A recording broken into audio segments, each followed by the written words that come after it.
Back in 2016, I made the mistake of watching Get Out, Hidden Colors, and I Am Not Your Negro film all in the same week.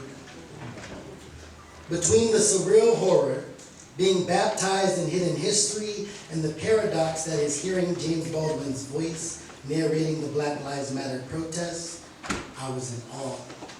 Slack jaw, bombarded with the past, present, and possible future state of being black in America.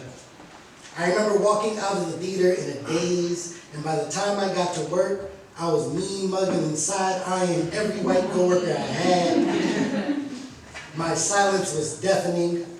I was lost for words, so I wrote. Like a madman, anything to get this flood of thoughts and emotions out. To get out the frustration, the pain, and is this not what artists do? We write not because we want to, but because we have to. We must channel emotions like alchemists invoking feelings through pages. So it pains me hearing people say that I don't have time to write. That they don't have the time to create. Slaving at their 9 to 5, we have fell into the sunken place. We work jobs just so that we can survive and maybe afford to do what we truly are passionate about on the side. Finally finding time to realize I'm too exhausted. There's no type of sleep that could help my soul rest. Now remember, even Baldwin took the time he needed before writing. When asked and interviewed why he didn't write as much, why he didn't step away from his work, from the civil rights movement to focus on his writing, he replied, because I'm better than that. Then he wished that he could write faster, but that the sobering reality was that he had been working for 2 years in between assassinations. That they are killing my friends.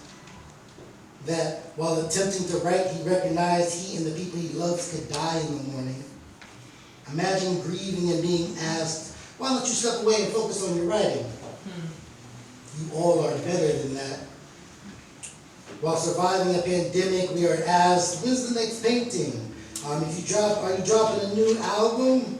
Today we watch bombs drop over Gaza, clear footage capturing the genocide, families mourning their children, and I'm expected to have my poems prepared. Baldwin said there's a freedom under the shadow of death. So I must write. We must create fearlessly. For the opposite of war is not peace. The opposite of war is creation.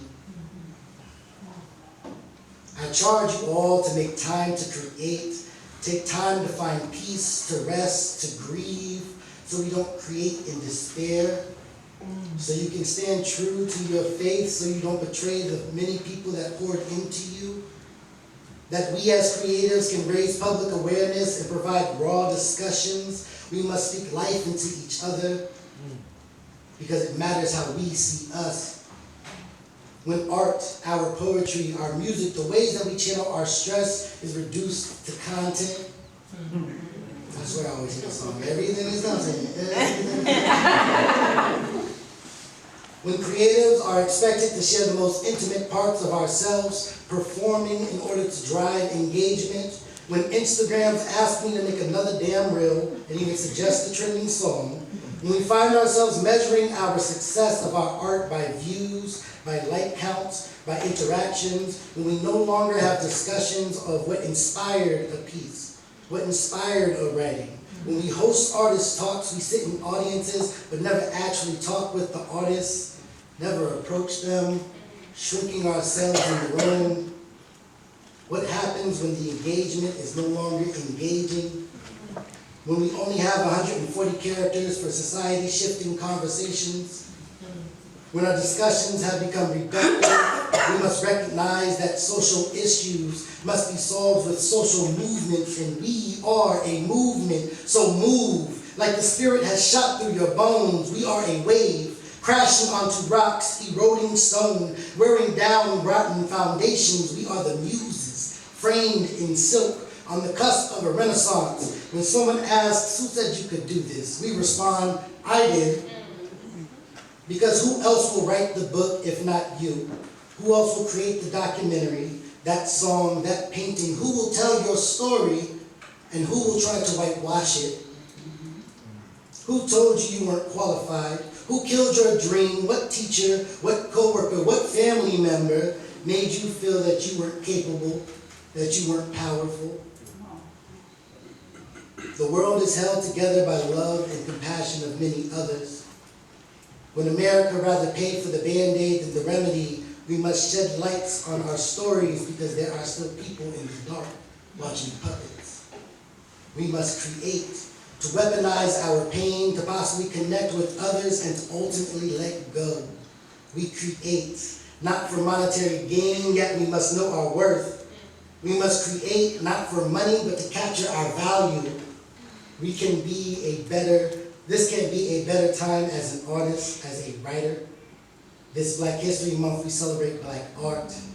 We are here to kick off the year of Baldwin. This will be a year of redemption, a year of revolution. But nothing changes if you don't start now.